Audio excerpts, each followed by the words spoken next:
Padre, queremos ahora dedicarte este tiempo abriendo tu palabra.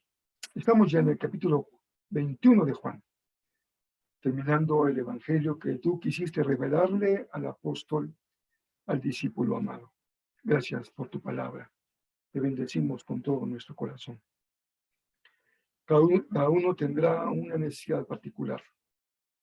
Háblanos, Señor. Tu palabra nunca vuelve vacía. Te agradecemos esa promesa. En Jesús, tu Hijo, oramos. Amén. Capítulo número 21 del Evangelio de Juan. Y el título del mensaje de esta ocasión tiene que ver con la clave para ser un buen papá, un buen padre. Gracias a Dios, no me siento con la carga de poder orientarles o darles un consejo acerca de la paternidad, porque ninguno somos expertos en este campo. Bueno, yo no lo soy, habrá quien sí lo sea, y también difícil poder dar un consejo apropiado para cada caso, pero tenemos una gran bendición y esa bendición consiste en que hay palabra del Señor que nos orienta. La palabra no falla, es la palabra de Dios.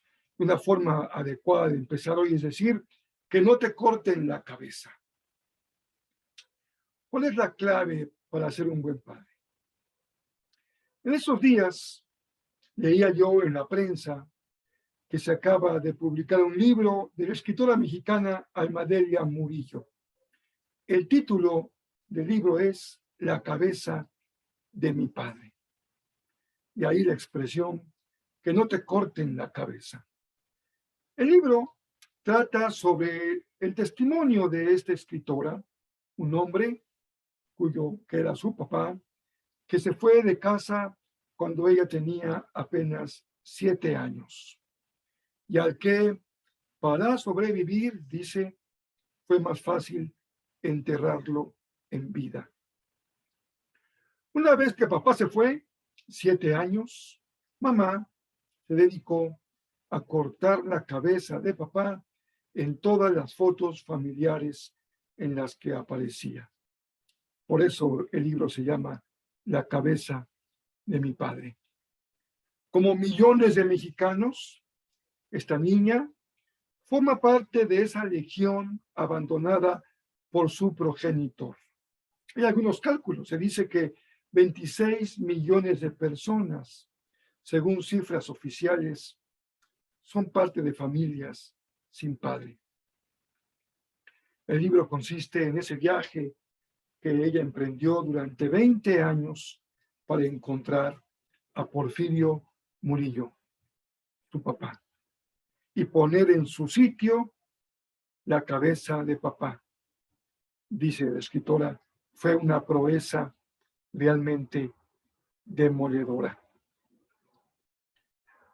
A juicio del libro que estamos comentando ahora, del que no hablaré mucho más, señala que la ausencia del padre es la piedra angular de México. No lo sé, porque si revisamos la cultura latinoamericana, tal vez no sea tan distinta en países de Centro y de Sudamérica.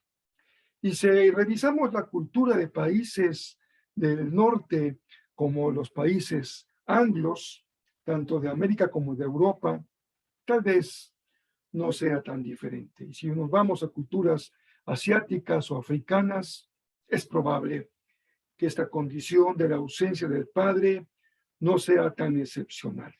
Lo cual quiere decir que estamos ante un tema de carácter prácticamente universal, que atañe a todas las culturas y que marca de una o de otra manera a cada persona. Ella dice, la ausencia del padre es nuestra historia y determina de alguna u otra manera la manera como nos relacionamos con la legalidad, con la vida y con las mujeres. Nuestras figuras masculinas son débiles y accesorias, dice la escritora. A nosotros nos hicieron las madres de este país. Somos una legión, los que venimos de un montón de familias rotas, descompuestas, reacomodadas y que existimos. También se puede contar esta historia y lo que ella hace es contar su historia. Nosotros solemos hablar de ello como testimonios, dar un testimonio. ¿Cuál es tu testimonio? Si eres varón, también fuiste seguramente hijo, eres hijo y tienes un testimonio que compartir. Si ya eres padre, seguramente tendrás también algo que decir. Y si eres mujer y fuiste hija o eres una hija, aún papá vive contigo o ya partió, también tendrás un testimonio que compartir. Cada vida es distinta. Y ante experiencias similares, las historias pueden ser también contadas de forma diversa. La tarea de un hijo o de una hija es, llegado el momento de su vida, poder recontarse su historia, replantearse la historia, comprenderla de una manera distinta. Pero ¿cuál es la clave? Título del mensaje de hoy: para ser un buen padre, para que no nos corten la cabeza. Creo que por lo importante que sea ser papá, y lo es sin duda, es un rol que asumimos en la vida, es un rol, sin embargo, que va en un segundo momento.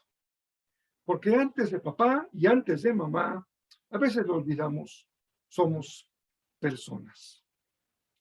No se corta un árbol por la copa, se corta un árbol por la raíz.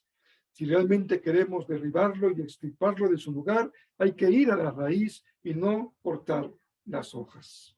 Esto quiere decir que ser padre es un segundo momento después de ser la persona que somos. El padre que somos dependerá.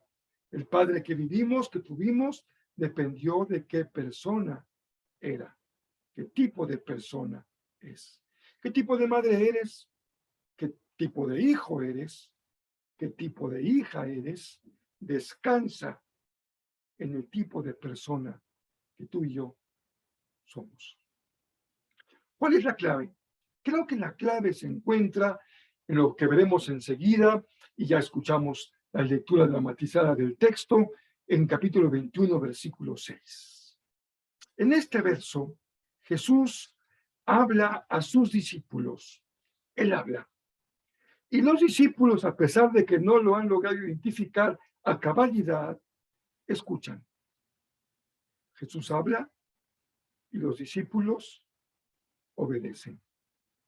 Cuando Jesús habla y el que escucha obedece, sin duda que la persona es transformada. Y si la persona es transformada, papá, en consecuencia, es transformado. Mamá, en consecuencia, es transformado. Los hijos, en consecuencia, somos transformados, porque nueva criatura sois. Las cosas viejas pasaron. He aquí, todas son hechas nuevas. ¿Cómo sanar un corazón herido? ¿Cómo sanar un vínculo roto? ¿Cómo sanar una relación dañada? ¿Cómo potenciar? ¿Cómo mejorar?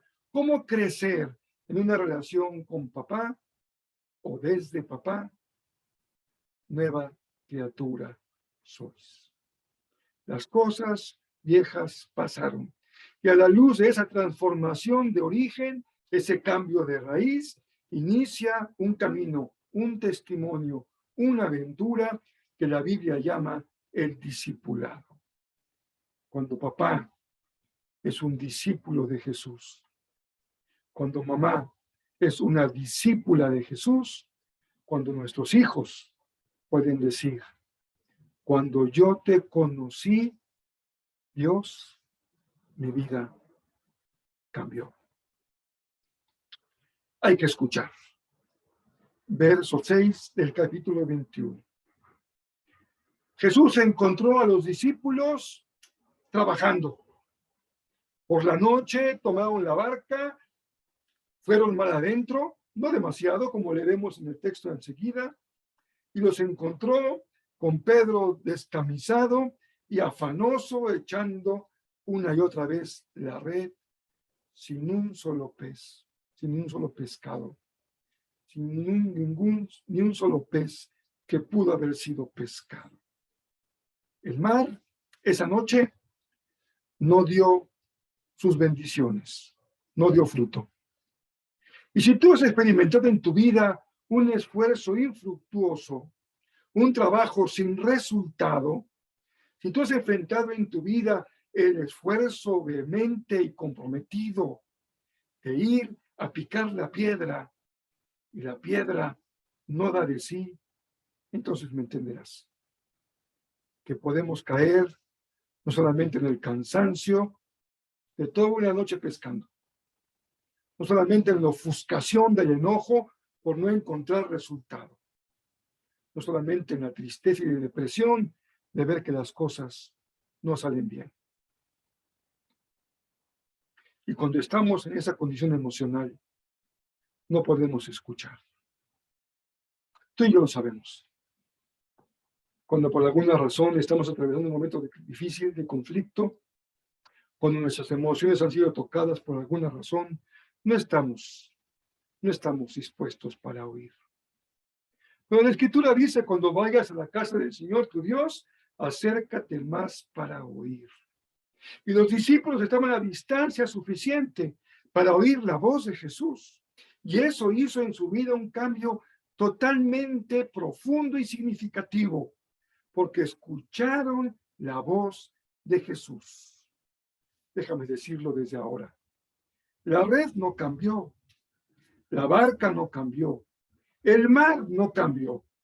Jesús no les dijo, tomen otra barca, cambien de redes, o váyanse a otro mar o otro lado del mar. Están exactamente en el mismo lugar.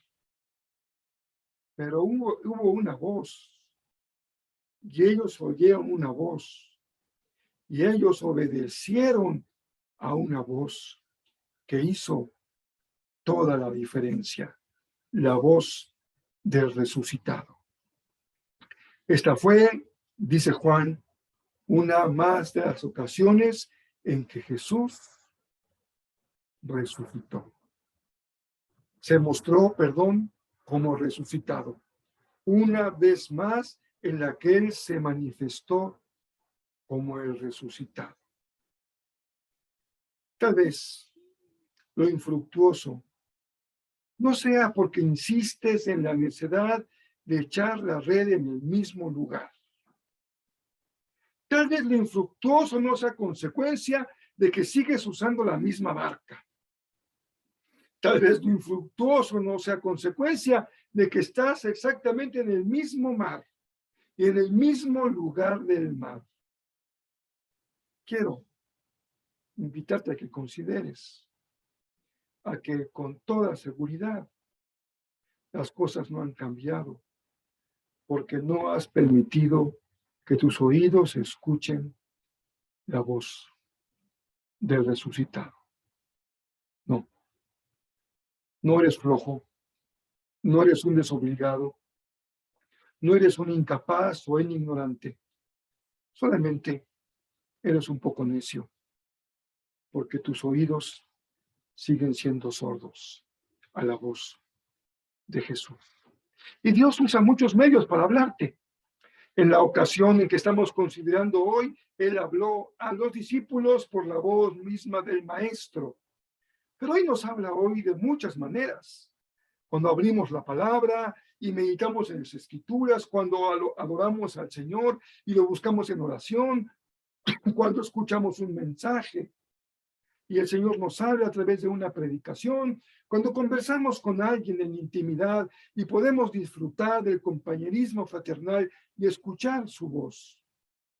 No es fácil prestar oído para oír. Recuerdo muy bien que alguien me explicó y definió lo que es obediencia. La palabra obediencia en su etimología significa acercarse para escuchar. No se puede obedecer sin escuchar. Y la mejor forma de no obedecer, pues es no escuchar, porque así podríamos decir, es que no escuché. pero Jesús habla y los discípulos escuchan. Permítame leerles una vez más el pasaje. Es una historia muy hermosa que se encuentra en una parte del Evangelio que es considerada como un epílogo. Si ustedes ven, el domingo pasado, leyendo los versos 30 y 31, nos da la idea, la sensación de que ahí termina el Evangelio. Todo esto se escribió para que ustedes crean, para que permanezcan creyendo, pero encontramos con que al punto de ese capítulo, en los manuscritos seguramente que no tienen capítulos, viene un siguiente párrafo. Y es la narración de esta historia. Verso 1 del capítulo 21 dice: más tarde, Jesús se apareció nuevamente a los discípulos junto al mar de Galilea. Parece que las cosas regresan a su punto de origen, porque Jesús vivió prácticamente toda su vida, o vivió buena parte de su vida y su ministerio en la zona de Galilea, un territorio gentil. Y ahí encuentra Jesús una vez más a sus discípulos.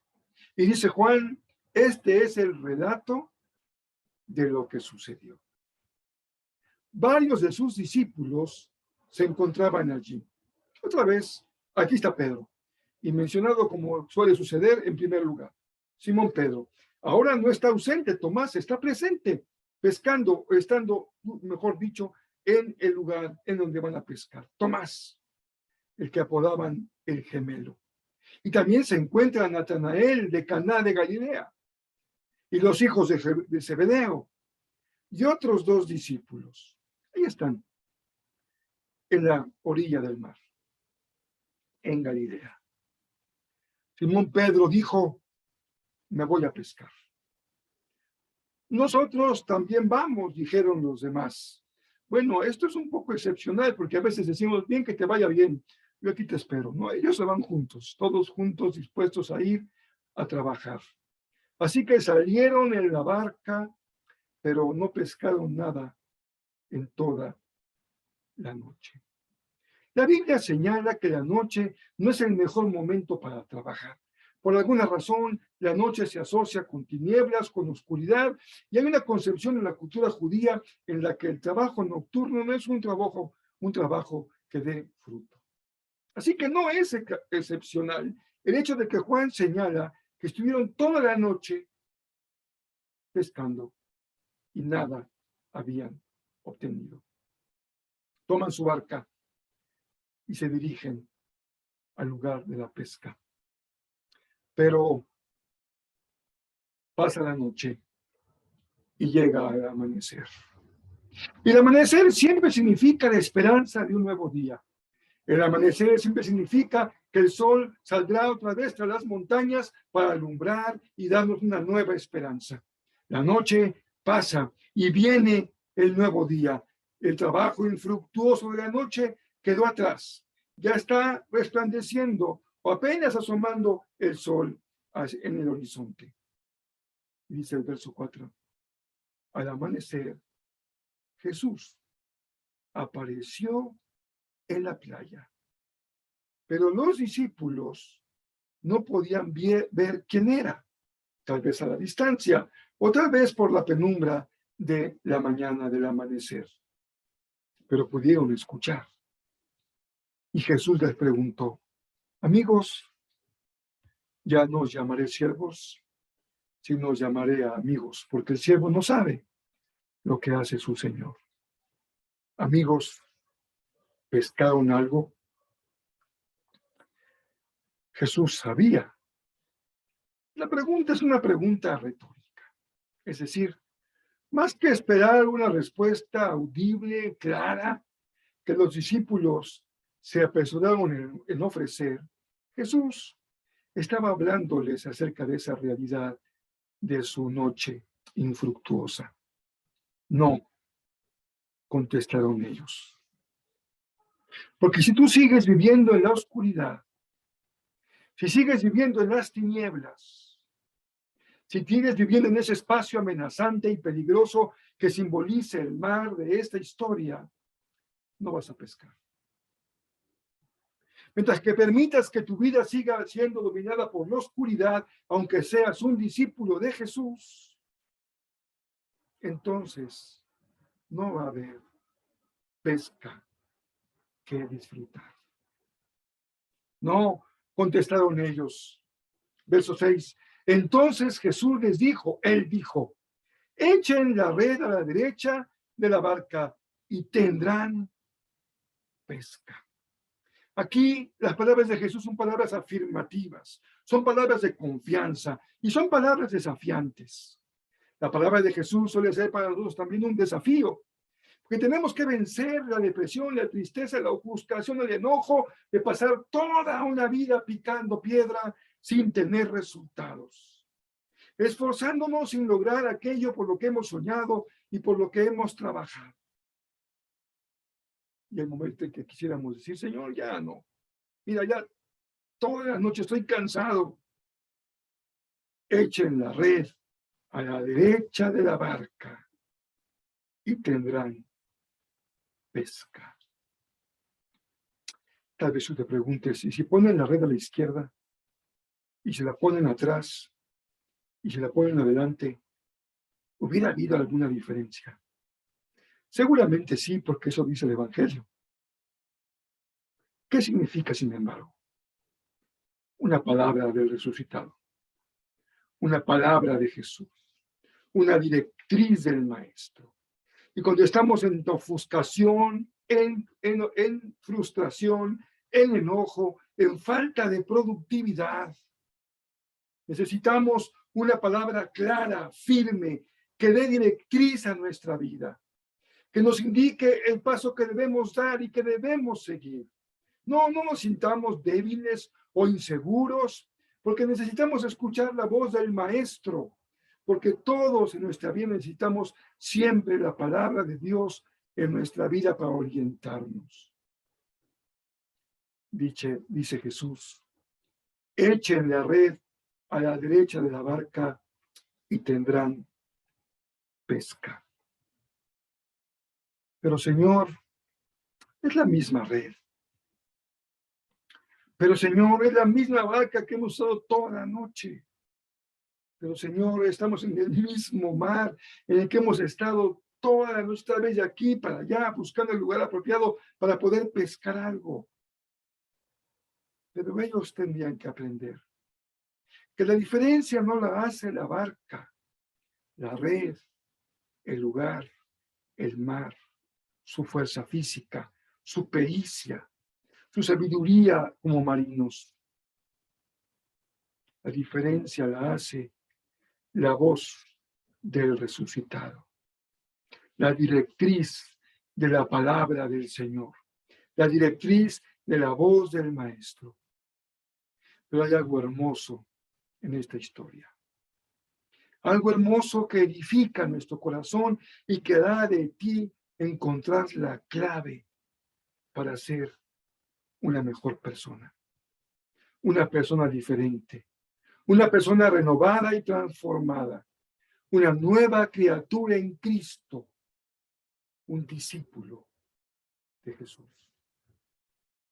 Para ello no se requiere pericia, no requieres una mejor red, no requieres una mejor barca, no requieres un mejor mar. Solamente necesitas oír y obedecer. ¿Cuántas veces pensamos, es que la suerte que me tocó a mí en la vida, eso es lo que no me permite? Si las cosas cambiaran, si tuviese otro trabajo, otro lugar donde vivo, otra ciudad, otro negocio, otros instrumentos de trabajo, una mejor maquinaria, un mejor equipo de ventas, y la realidad es que la persona que ocupa la barca, y la persona que ocupa la red, y la persona que lanza la red es la misma. Lo más probable es que las consecuencias, el resultado sigan siendo los mismos. Por ahí hemos oído decir, si hacemos las mismas cosas, tendremos los mismos resultados. Tal vez sea hora de modificar la frase y decir, si seguimos siendo las mismas personas, tendremos los mismos resultados. ¿Por qué las cosas no han cambiado? Pues porque tú no has cambiado. ¿Por qué no eres un padre como el Señor espera que tú seas?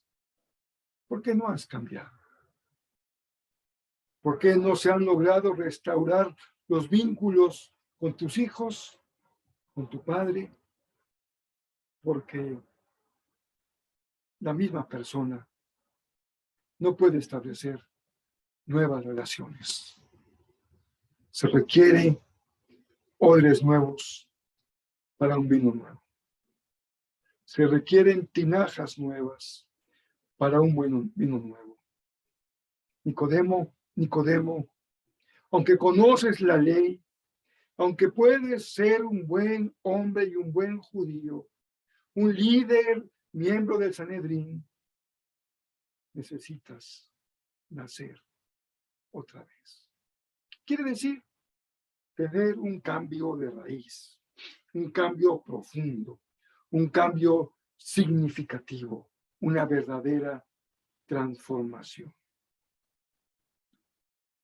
La historia continúa. Entonces el discípulo a quien Jesús amaba le dijo a Pedro, es el Señor. Cuando Simón Pedro vio que era el Señor, se puso la túnica, porque se la habían quitado para trabajar. Se tiró al agua y se dirigió hacia la orilla. Genio y figura hasta la sepultura. El impulsivo Pedro sigue siendo un hombre impulsivo y ahora lo es para manifestar ese impulso que lo lleva a tirarse a la barca, ponerse la túnica y llegar hasta la orilla porque es el Señor el que ha resucitado.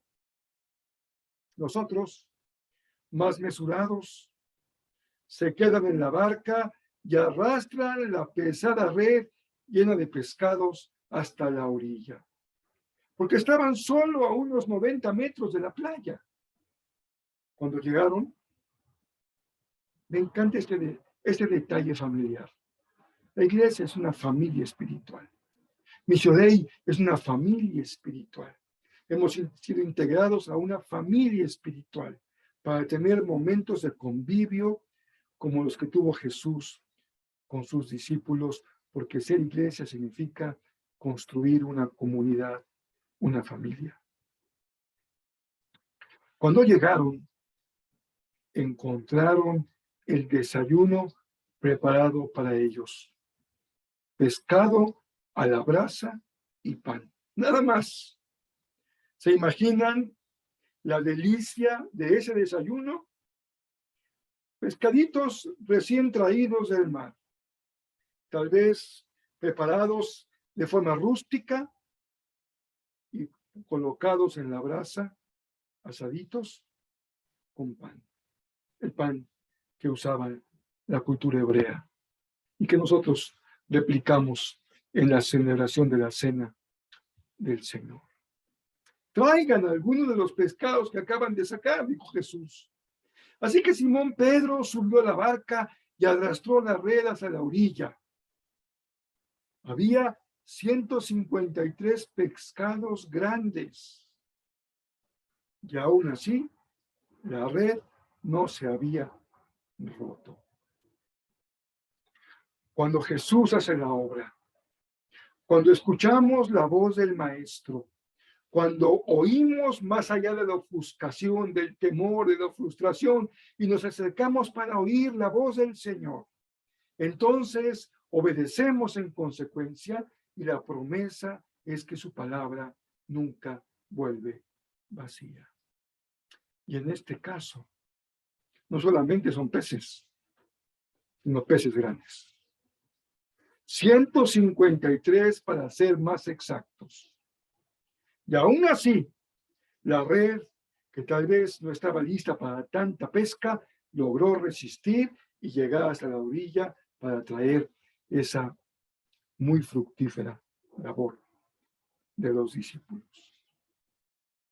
Es momento de compartir. Es momento de celebrar.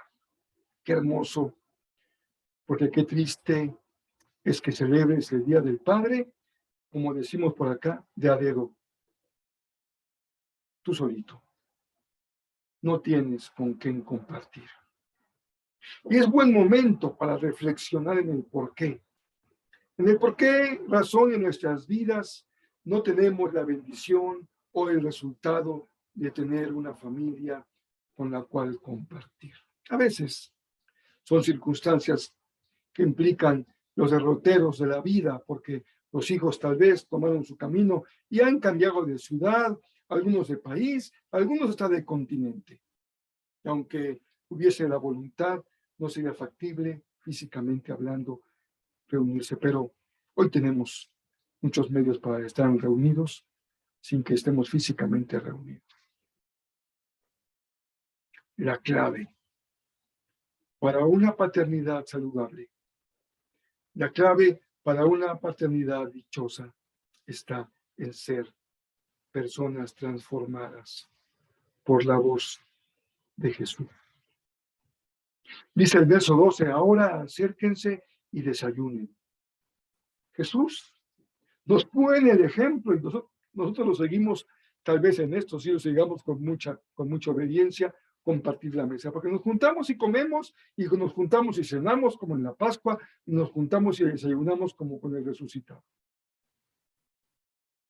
Dijo Jesús, desayunen. ¿No les parece un gesto tan tierno, tan hermoso, tan bello de Jesús, que al ver a sus discípulos enfrascados en esa lucha toda la noche y después disfrutando de la pesca matutina, tenía preparado un desayuno para ellos? Recuerdo algunas hermanas amadas que han sido parte del ministerio pastoral que he cumplido ya por 40 años. Algunas se han caracterizado por detalles tiernos. No hace mucho, una de ellas, acabando la enseñanza dominical, me acercaba un sándwich, me decía, pastor, le traje este sándwich para que pueda almorzar en lo que inicia el culto. Yo creo que no tenía cara de hambre, pero había desayunado y desayunaba yo muy bien. Pero ella tenía un gesto tierno conmigo y hoy podría yo olvidar muchas cosas, pero hay ciertos gestos que recordamos. Jesús tuvo este gesto con sus discípulos y había tenido un gesto tremendo, ir a la cruz. Pero este es tierno, es doméstico, es familiar, es muy propio de este mundo de pescadores. Acérquense y desayunen. Ninguno de los discípulos se atrevió a preguntarle, ¿quién eres? Todos sabían que era el Señor. Entonces Jesús les sirvió el pan y el pescado. Jesús sirviendo. El que quiera ser el mayor entre ustedes, sea su servidor. Es hermoso cuando papá puede servir a sus hijos. Es hermoso cuando los hijos han aprendido a servir a papá. Cuando después de un día de trabajo o un momento deportivo o un momento de convivencia, son ellos los que se paran de la sala, del lugar de la televisión, del campo deportivo y se disponen para preparar el desayuno. Pero también es hermoso cuando, siguiendo el ejemplo de Jesús, es papá quien se levanta temprano para preparar el desayuno. Esta fue, dice Juan, la tercera vez que se apareció a sus discípulos después de haber resucitado de los muertos. La resurrección es pesca. La resurrección es nuevo día. La resurrección es un nuevo amanecer. La resurrección es cosecha pesca abundante. La resurrección es una vida de servicio, una vida familiar plena y de entrega. Si bien el mar puede a veces negarnos sus frutos, también el mar suele ser un lugar propicio para ser bendecidos. La diferencia la hace la voz y la presencia de Jesús resucitado. Toda la diferencia en tu vida la hace la presencia de Jesús que ha resucitado. Y me encanta cómo en esta ocasión podemos ver cómo al maestro no le pasa como inadvertido y no le da poca importancia los avatares cotidianos de sus discípulos. Ahí cuando estás poniendo el tornillo, clavando ese clavito, o estás lijando esa madera, o estás pintando esa pared, o diseñando un edificio, o haciendo un sistema de electrónica, o diseñando un programa de computadora, o preparando una orden para poder cumplirla, una requisición para un empleado o un cliente. Jesús observa y te observa. Lo que para ti es importante, para Él es importante. Y el maestro se manifiesta ahí en nuestra área de trabajo, en aquello en lo que estamos puestos, como digo, con el Señor, por el Señor, con una vocación determinada. ¿Por qué? Porque no todos somos pescadores, no todos tenemos red, barca y mar. A Jesús no le importa la actividad a la que nos dediquemos. Puede ser ingeniero, médico, vendedor, artesano, comerciante, campesino, productor, no importa. No le importan los instrumentos que usemos para trabajar o los medios que usemos para nuestro trabajo. Le importa que tú y yo oigamos su voz para que su presencia en nuestra vida haga toda la diferencia. No se corta un árbol por las ramas. No pretendas cambiar de mar, de barca o de red. Necesitas escuchar a Jesús y obedecer su palabra. La clave no está en el oír, la clave está en el obedecer. Pedro y sus demás amigos oyeron, pero echaron la red hacia la derecha. Tal vez era una orden incomprensible. Tal vez para ellos, pescadores, no tendría significado. Tal vez sería motivo de discusión. Oye, Jesús, ¿por qué de la derecha? ¿Por qué no de la izquierda? ¿Por qué no me dices que la tire para...? Es más, Señor, mira, si quieres me siento y tú mandas los peces del cielo. Pero, ¿él lo puede hacer? Sí. Pero él quiere que eche la red hacia la derecha. Porque él quiere ejercitar tu obediencia. Hay cosas que el Señor nos manda a hacer que a veces no entendemos. Como servir, como amar, como perdonar, como dejar la túnica en la capa, como caminar doble milla, como restaurar una relación, como pedir perdón. Es la voz del maestro lo que hace la diferencia.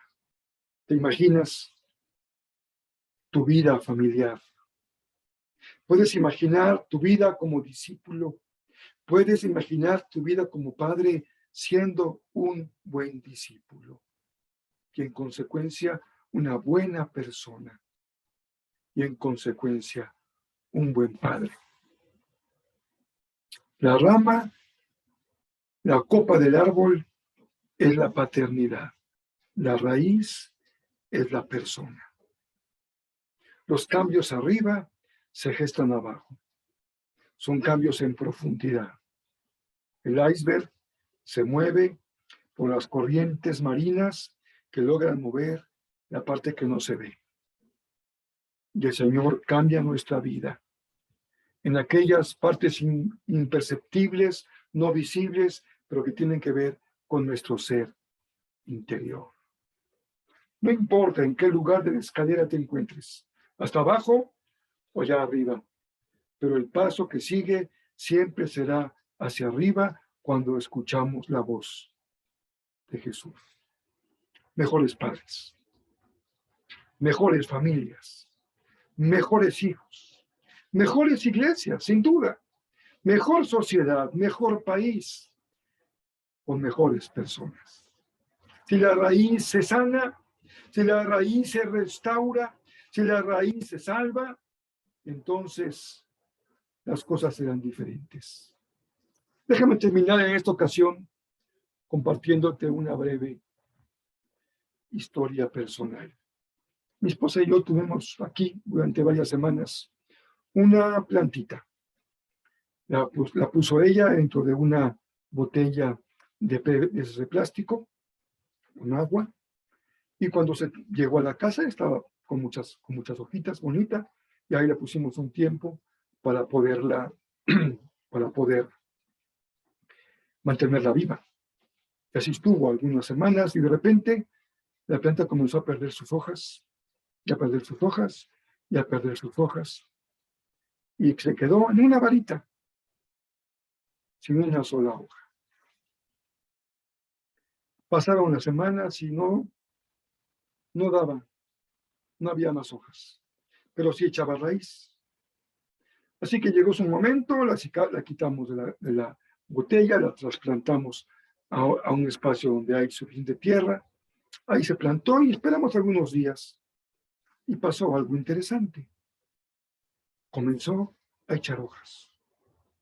Y a echar hojas, y a echar hojas. Tenía raíz. Y la raíz fue suficiente para que echara hojas. ¿Cuántas veces tú has querido tirar a la basura una ramita que ya no tiene hojas? Ya está seca. Ya no tiene esperanza. Pero el Señor, cuando sana la raíz, cuando mantiene la raíz, cuando le da vida a la raíz, permite que esa varita, otra vez, dé muchas hojas. Muchos peces. Escucha la voz. Muchos podrían desahuciarte, tirarte a la basura, pensar que ya no hay esperanza. Pero en Cristo es la esperanza. La esperanza de una relación transformada, de una nueva vida de familia. Cuando escuchamos la voz y obedecemos al Señor. Padre, gracias te damos por tu palabra, por el mensaje que el apóstol Juan escribió y nos recordó, que conservó para nosotros hoy lectores del Evangelio. Maravilloso, Señor, como Jesús, tu voz, la voz del resucitado, transforma la noche infructuosa en el amanecer del fruto. Que tu vida como mujer, como varón, como hijo, como padre, como madre, de fruto cuando eres una persona transformada por el poder del Evangelio. Oramos en Jesús, el Hijo amado. Amén. Abrazo cariñoso. Insisto en quiero invitarles otra vez para que se unan conmigo en la campaña que iniciaremos el domingo 3 de julio. Estamos ya muy cerquita. La campaña tiene como título 40 días de oración. Es una campaña de crecimiento espiritual. ¿Qué implica? ¿Qué implica para ti esta campaña? Acompañarme durante 6 semanas para que juntos compartamos a la luz del Padre Nuestro la enseñanza de Jesús acerca de la oración. Para que me acompañes durante 40 días en meditaciones diarias que tendremos sobre el tema de la oración. Para que te unas y me acompañes en formar una pareja de oración, un tiempo devocional personal o un grupo pequeño. Habrá material para grupos pequeños. Y tú deseas invitar a un vecino o una vecina, un familiar, un amigo tuyo, a que juntos compartan un tiempo de oración. Tendremos una guía para grupos pequeños. Así que tendremos un pequeño video de unos 15 minutos. Lo podrás ver en tu teléfono en tu computadora, si lo conectas a tu televisión, invitas a un amigo, te reúnes con ellos, ves el video y compartes una pequeña guía que habrá para grupos pequeños en esta campaña de oración. Y tendremos también un pequeño libro que se llama La oración que cambia tu vida. Quisiera invitarte a que entonces te inscribas. Tenemos que saber quién participa para poder hacerle llegar el libro que será parte de esta campaña. Y vamos a solicitarte que nos apoyes con un pequeño donativo por la cantidad que tú decidas. Aquí no hay ninguna cuota específica para que nos ayudes a poder publicar este material y compartirlo tanto en su formato digital como también en un formato impreso físicamente. ¿Qué hay que hacer? Solamente inscribirte. Mándame aquí en el chat de Facebook, pastor, por favor, inscríbame en la campaña, mándame un WhatsApp a mi número de WhatsApp, también ahí te puedo registrar. Cualquier medio que tú encuentres para acercarte y externar tu deseo de ser parte de esta campaña, adelante, serás muy bienvenido. ¿Conoces a alguien que necesita oración? Invítalo. ¿Algún amigo que sabes que necesita que oremos y orar por él? Invítalo. Así que es un tiempo de oración. 3 de julio, 40 días de oración. Es la campaña que vamos a empezar y que será, yo creo, para nuestro crecimiento espiritual.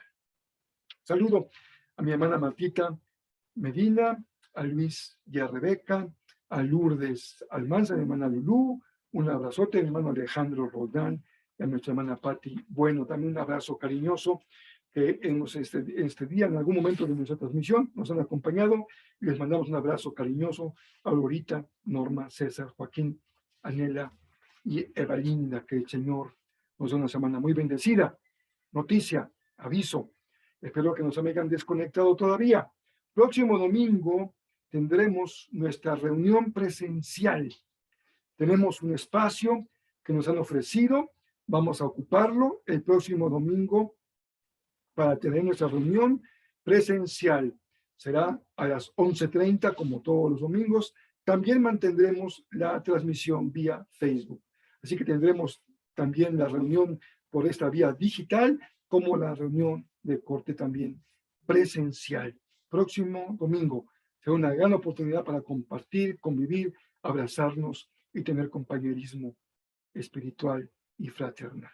Espero que puedan hacer un esfuerzo y acompañarnos en la reunión presencial. Puedes invitar a alguien más con libertad.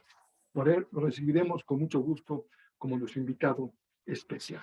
Que el Señor bendiga ricamente sus vidas en este día. Nos vemos el próximo domingo y mañana.